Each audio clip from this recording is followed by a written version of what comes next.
आज हम लोग बात करेंगे वॉबल हाइपोथेसिस और जेनेटिक कोड के बारे में। वॉबल हाइपोथेसिस से पहले हम लोग जेनेटिक कोड को समझते हैं कि वो क्या होता है। Genetic code term was given by George Gamow, जो कि एक फिजिसिस्ट थे। Discovered by Nirenberg, Matthaei and Khorana. NCERT में 2 ही नाम दिए हुए हैं। टोटल कोडॉन जो होते हैं उसका फॉर्मूला एनसीईआरटी में बोला गया है कि उन्होंने कैसे वो फॉर्मूला डिराइव किया, बहुत सारे लोग नहीं समझ पाते हैं। उसे कहते हैं 4 टू द पावर n। यहाँ पे 4 क्या रिप्रेजेंट कर रहा है? Types of nitrogen bases in RNA. और n यहाँ पे क्या रिप्रेजेंट कर रहा है कि number of nitrogen bases in a codon. और हमने देखा था उन्होंने क्या पता लगाया, अगर 4 टू द पावर 1 रखेंगे तो 4 आएगा, तो हमें 4 कोडॉन चाहिए। लेकिन 4 कोडॉन 20 अमीनो एसिड्स के लिए नहीं कोड कर सकते। 4 टू द पावर 2 रखेंगे तो 16 आएगा। 16 20 अमीनो एसिड्स के लिए नहीं कोड कर सकते, लेकिन 4 टू द पावर 3 रखने पे 64 आएगा। तो 64 अमीनो एसिड्स 20 के लिए कोड कर सकते हैं।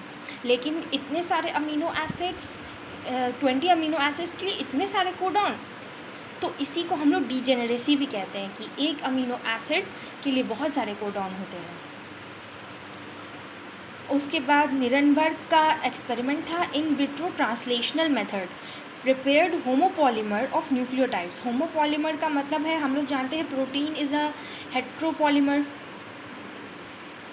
क्योंकि उसमें अमीनो एसिड अलग अलग तरह के जुड़े हुए होते हैं। लेकिन इन्होंने होमोपॉलीमर बनाया था न्यूक्लियोटाइड्स को जोड़ के, एक चेन टाइप का। जैसे ये यू है तो ये पॉलीफिनाइल एलेनिन इसे कहा गया है।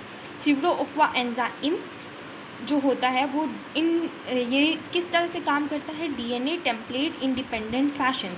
इसे डीएनए टेम्पलेट नहीं चाहिए आरएनए बनाने के लिए, हम लोग डायरेक्ट आरएनए बना सकते हैं न्यूक्लियोटाइड का एक चेन बना के, होमोपॉलीमर बना के। फर्स्ट डिस्कवर्ड, और यहाँ पे लिखा है poly A tail forming poly ए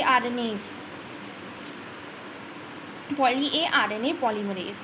इसका मतलब जो हम लोगों ने पढ़ा था कि कैपिंग और टेलिंग होता है आरएनए में, तो वो जो टेलिंग होता है उसमें पॉली ए टेल लगाया जाता है। तो वो पॉली ए टेल, वहाँ पे भी एनसीईआरटी में ये वर्ड लिखा हुआ है इन टेम्पलेट इंडिपेंडेंट फैशन। उसी तरीके से सिवरोओक्वा एंजाइम भी काम करता है। फर्स्ट कोडॉन डिस्कवर्ड है हमारा यूयूयू फिनाइलएलेनिन प्रोलिन। फर्स्ट डिस्कवर्ड है हमारा यूयूयू, और ये कुछ इम्पॉर्टेंट हैं जिन्हें हमें याद रखना है। यूएयू, टायरोसाइन। और फिर उसके बाद हम लोग आते हैं एक्सेप्शन,